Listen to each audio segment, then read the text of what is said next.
Hello, everybody. Okay, so I'm in my kid's room because she's the only person who has decent light in my house at this hour. Rooney is right there, and she's near a window, which means if she sees a squirrel or a leaf blow, she may bark. So I apologize if that happens. Okay, so as promised, we're going to be going over I got a couple of questions, but I condensed them down into 4. So we're going to be going over those here today. And then if you have any other questions at the end, you can write them in and I can talk about them there. Okay, so the first one was marketing ideas for Mother's Day sessions or motherhood sessions. And so my most successful Mother's Day promotion ever was a collaboration. And so this person had questions about how to collaborate in a way that gets people on board.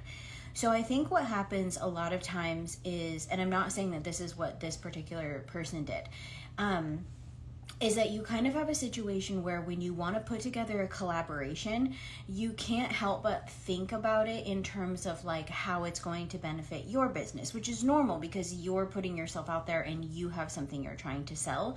But when you're reaching out to other people, it's really helpful to completely frame it in a way that it's going to be helpful for them.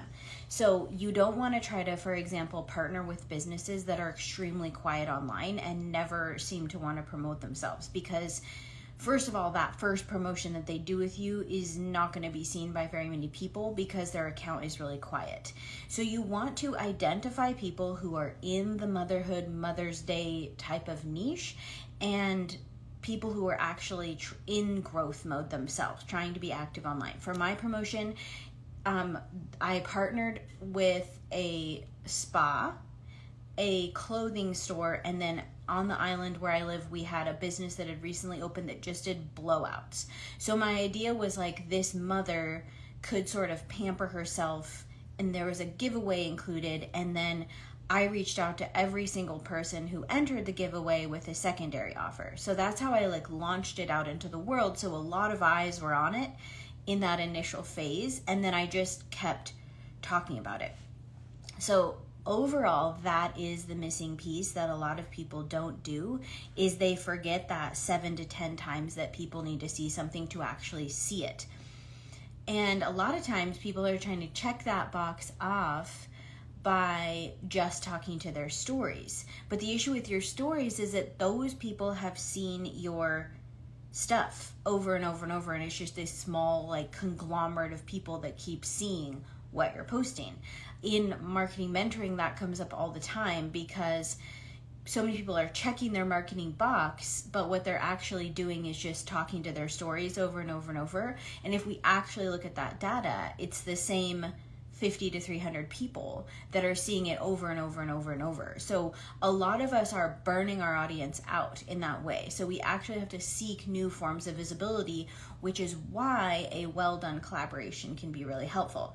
So and if you get no's, like that's totally fine. However, you should be presenting it in a way that it would be so beneficial to the other person to collaborate, because part of it is like the energy that you're bringing to it. Like you want to get your motherhood Mother's Day sessions out.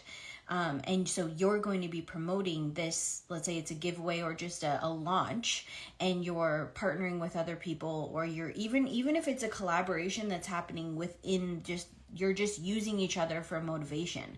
I think that is a completely underlooked facet of marketing, is that when you do a collaboration or you're working with someone, you don't even have to, you can be working side by side and just say, hey, are you launching something for Mother's Day? I'm launching something for Mother's Day.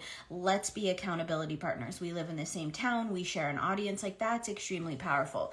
So I think sometimes we overthink and then we kind of don't get the result that we want. So really focusing on how it can be beneficial to others, and then just remembering that unfortunately you do need more visibility than just posting it to your stories. And helping people get out of stories is difficult. Like I totally get it. And for a lot of people, that's all they needed for the past 5 years is posting in stories. And unfortunately, that's no longer working for a lot of people. The other thing I would do is create right now, knowing how far Mother's Day is away, I would create an ad right now. So what I would do is I would create a blog post that's all about your motherhood sessions or your Mother's Day, whatever it is, everything that you could put in there, styling information, FAQ, a little bit about your process, images that you have that fit the vibe, and exactly how it works, how they would book. That is what you would run your ad to, not just your Instagram page or just your Facebook page. Side note, do not boost through your phone. You will be charged an additional fee. You need to do that either through the Meta app or through your desktop on Facebook Ads Manager if you're going to run an ad. So if you set the location really small, and even if you were partnering or collaborating in the ad, you can talk about those other businesses. But if you're not, then you would start the ad now because you need runway. A lot of people will be like, oh crap, my stuff's not booking. I'll boost a post and then the thing is happening in like a week and we're not giving the ad system enough time to gather data about the audience. So starting now for a Mother's Day ad would be what I would do. So I just told you the formula, write the blog post so it's out there. That's like a lot of times in marketing mentoring, we talk about like, what do you need to do? What's your launch point? Like, where are you comfortable making content? For me, that's Instagram. So Instagram is often my launch point. If I create something in Instagram, I already have the systems and processes and habits in place to know that I'm going to then promote that content elsewhere. So whatever your launch pad is, if you want to start on Instagram, create the images, bring it all together, have it be really educational, informative, then move it to a blog post, then run the ad on that URL, the exact blog post URL, and then share it to Pinterest. And then and this is kind of an underrated thing that I do, that I feel like everyone's pretty much given up on Facebook groups when people post for photographers. But so far this year, I've gotten 2 clients from Facebook groups. I was not the original poster who I was not like the client who hired me was not the original poster.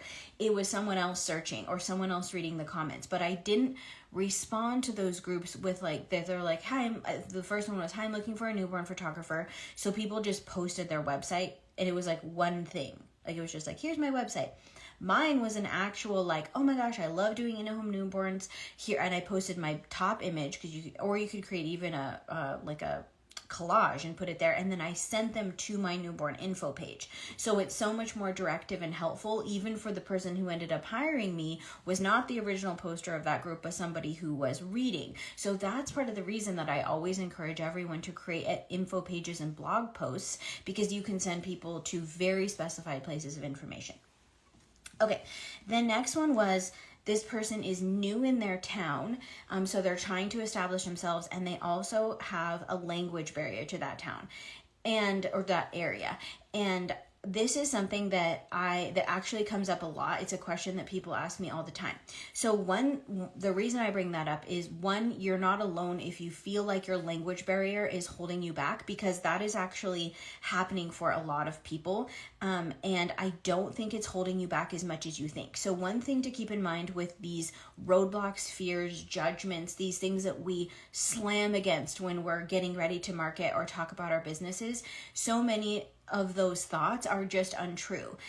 If you really do feel like it's a huge language barrier is holding you back from marketing, I would seek other people who are in the exact same boat as you and band together. So there's so much community that you can find through something specific like that. Like if you were saying, I'm new to this area, I speak Spanish, but this is an English speaking country, this is an example.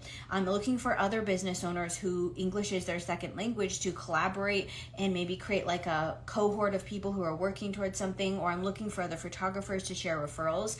That would be where I would start. So you're actually embracing the thought that's keeping you from putting yourself out there, and finding other people who are in the same boat and creating a support system. so in my collaborative mind, I always try to think about collaboration and community. How could you create that community from the thought that was holding you back initially? Because it's come up so many times in DMs to me, I know that it is actually a widespread problem.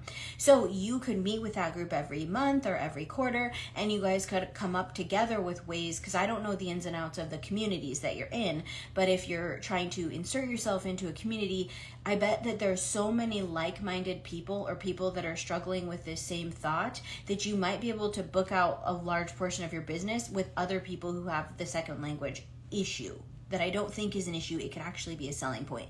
So a lot of times barriers, if we examine the thought and we say, is it true? Is it helpful? What's the purpose of the thought? Sometimes you just need to thank the thought and be like, thank you so much. I'm actually still able to be a successful business owner with a different second language because that's not actually a barrier. I can use it as a benefit.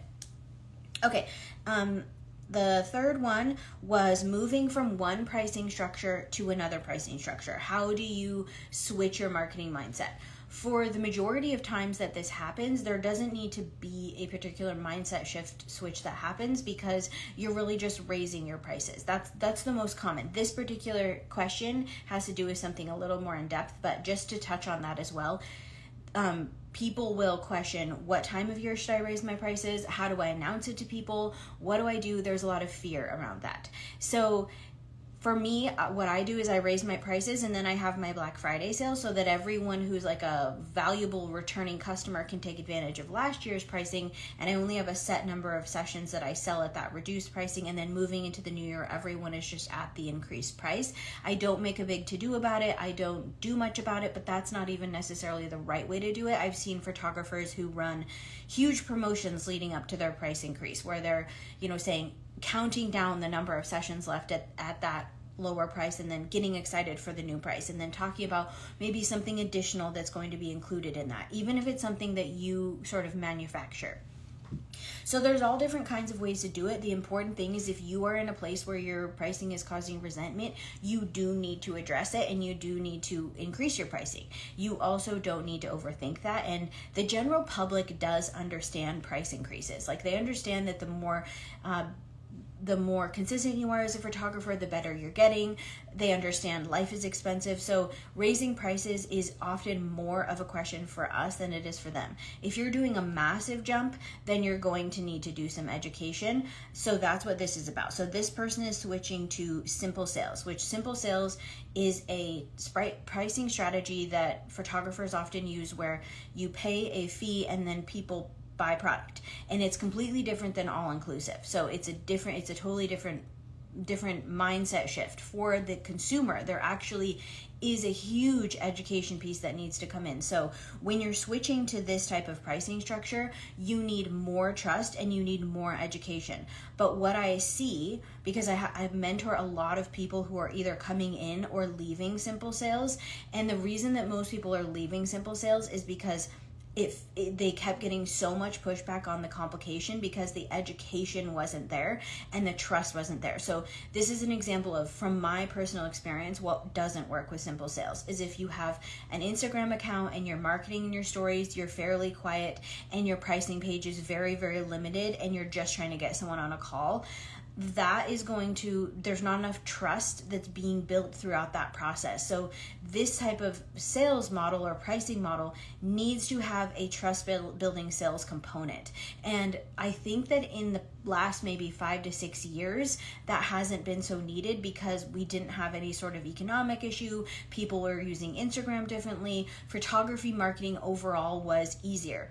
But I have so many people who are leaving that system because they don't know how to market in a way that builds trust, and they don't know how to promote it in a way that the clients understand what is happening. So anybody who works with me who's in marketing mentoring, for example, who's doing simple sales, I tell them that their education piece needs to go up by tenfold. Like, you need to ideally do a video walking people through what the session fee is and what they're getting for and how it's different from traditional markets and all of that sort of thing. Like, we need to do more education. And if you're not willing to do more education, then it's just going to be harder for a client to get into that sort of sales process because they don't understand it, especially because the vast majority of photographers are all inclusive. And I'm not saying that one is better than the other. I definitely think it's a huge goal of mine to make more money on print products from every client moving forward in 2024. Like, there's definitely benefits that I see, but unfortunately it will require you to market differently. And the one other way that I wrote down that you can market differently is just increasing the client's awareness and trust as for you as the photographer. So if they feel like they know you and they feel like and that does not mean that you introduce them to every member of your family and you do get ready with me's every morning. It just means that you show up, you're making content that's relatable, you're making content that's educational, you're showcasing and walking people through the process. When that trust is really high, then introducing a system like Simple Sales is going to be a lot more easy for them to digest because you are asking them to do something that's different than the norm. So that is my advice from talking to a lot of people coming in and out of Simple Sales, is that it's not that simple. Unfortunately, it may be simple. Okay, here's how I'll say it. It's simple, but it's not easy. Actually implementing that trust building marketing takes a lot of work, and this idea that you can kind of keep it way more simple on your sales page and just get people on a call requires a lot more trust on your website and in your marketing. So that would be my advice if you're switching from an all-inclusive to a Simple Sales type strategy, is know that you need to do a lot of educating, because I've talked to so many people who have tried that for a number of years and it just hasn't worked. And I think the reason it hasn't worked isn't because there's something inherently wrong with that system. It's just that the marketing mindset needs to shift. Okay, so the other question was about ads. So in marketing mentoring, I have like a handful of people who are entering the world of Facebook ads. And it can be extremely overwhelming. We always talk about how the back end of Ads Manager is like the most complicated interface ever when it doesn't need to be. So one thing that can help if you're entering this world of ads is to get the Meta app, because the Meta app breaks it down like for a 4th grade level, whereas the Ads Manager on the desktop is like PhD level. So a couple notes I want to make that have worked well for me. I don't consider myself an ads expert. I have been running ads since 2016. So I have seen the changes and I'm trying to adopt the ones that make sense. So the major one that is making a difference for me is just going with the Advantage Plus, which is like the AI targeting for ads. Traditionally, before this was introduced, you would have to go in and manually choose women, their ages, women or men, their ages, your location, their interests, and everyone's sort of like grappling at this idea of the ideal client. The reason I love the Advantage Plus or AI targeting is because it puts it back into the visuals, and the trust that's built through the visuals is what actually is helping the ad convert, as opposed to you guessing who your ideal client is and trying to chase them around. So it would be this most ridiculous thing when I'd be in these ads courses where I'd be like, try to find the people in the area who are shopping at the high-end stores.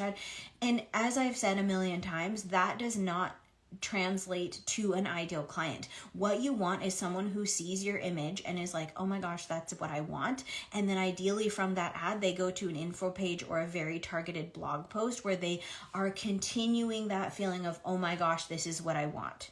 And so often instead I see ads that are like going to a homepage or going to an Instagram page, and then it's left to the consumer to navigate. So you want to take the navigation away as much as possible. So I've run successful ads to blog posts. I run all my ads to info pages. So if I'm running a newborn ad, it's going to my newborn info page or a newborn blog post. It's not going to my homepage, because I want to take that navigation step off of the consumer. The only thing that I still target, and this is going to be true for you unless you're like an adventure elopement photographer who's photographing people all over the world, is you still want to use the location targeting. So I'll say Bainbridge Island, Washington within a 15-mile radius, and it'll show on the map what that covers. Because my island is like 8 miles as the crow flies from Seattle, it includes a large amount of people. I don't want it to be too large because no one's going to be coming to me. The ad I just ran was for headshots. No one's going to be coming to me from, way north all the way to Bainbridge Island to get a headshot. So I don't want to utilize my ad dollars targeting those people. But beyond that, I let the AI do the targeting. And that has been the lowest cost ads that I've ever had when I switched to that. When I was doing manual targeting, it was much more difficult. Okay, so that covered the questions that I got. If you came late, I probably covered your question before you got here. Okay, so now if you guys have any questions in the chat, I will answer them. Okay, so our trade shows a useful way to find clients.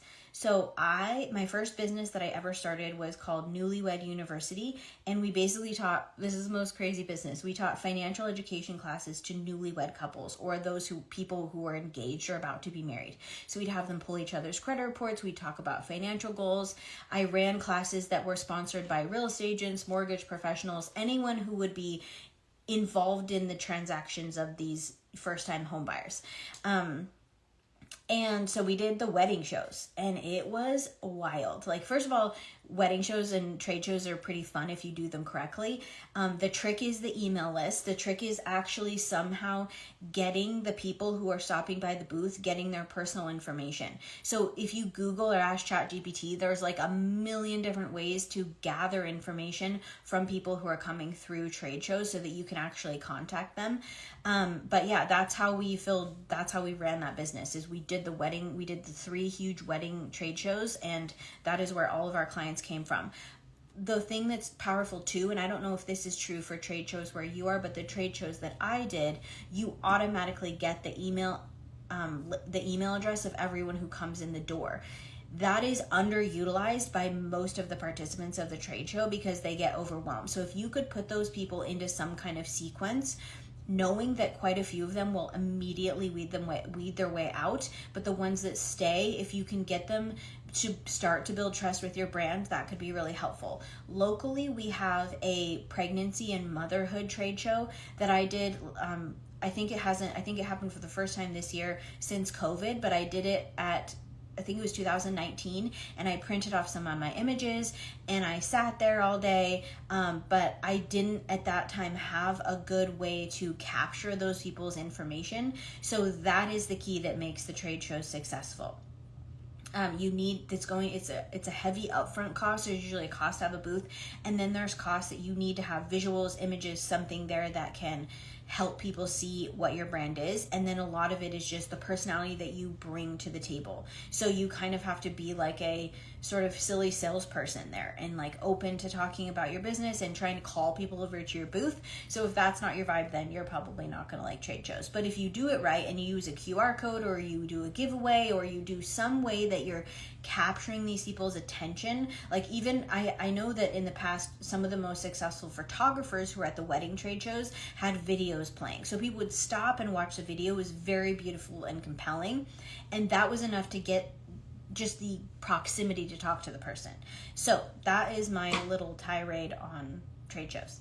Okay, any other questions that you guys have? If not, then I will close this out. And I do want to add that I added a payment plan for marketing mentoring. So if you're considering it, then you could hop on there and take a look at that. I have absolutely been loving the conversations that I've been having in there. And sometimes you just need someone to vent to, someone to talk to. And so I am that person. As you can see, I'm a major yapper. So if you want me to yap specifically to you, specifically about your problems, that's the way to do it. Okay, hope you guys have